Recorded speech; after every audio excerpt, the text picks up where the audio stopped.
چیزی دیگر ترس. سبحان الله. درباره ترس کتاب نویسیم هم کم است.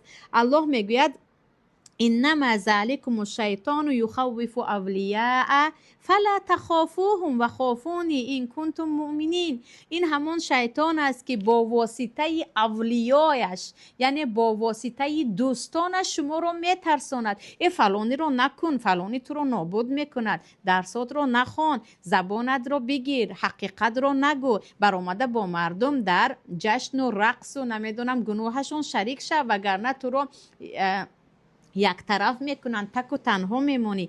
با راه ترس شیطان کاری که امروز با ما مردمی تاجیکستان کرده ایستاده است شاید در حیات بشریت به کسی نکرده باشد. سبحان الله.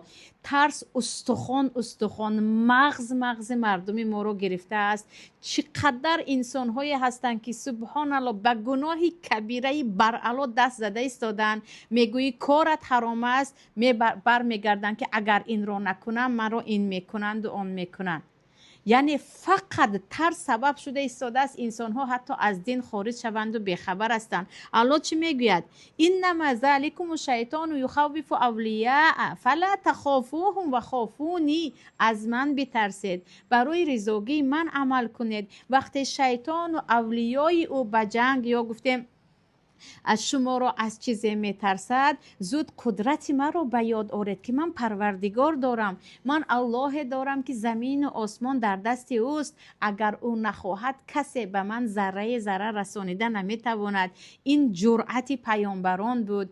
هر کسی که دیدید تاریخ را عوض کرده است، اول ایمانش باشد، دوم جرأتش. حتی انسان‌های بی ایمان، همون هیتلر یا گیتلر که اون آلمان یا گرمانیا رو از ظلم و از تمام ناسزایی که زیر فرانسه میکشید خارج کرد و آزاد کرد، جرأتش بود. وای که امروز ما چقدر میترسیم. خواهران عزیز، انسان هایی هستن در آن سوی دنیا هستن از فرماپوش های داخل تاجیکستان میترسن. سببش چیه است؟ سببش همون شیطان است که شیطان که دید ما ترسوترین، با این رو داخل شدن گرفت. و الله چی میگه؟ هر وقتی که شیطان با دوستانش شما رو میترساند که این رو نکن فلانی تو رو این میکند، این رو نگو فلانی بالای سرت این میآورد، به یاد بیارید که بالای سر فلانی و توی من همون الله هست که با قدرتش در یک لحظه میتواند نابود سازد دنیا را به خاطر یک مؤمن.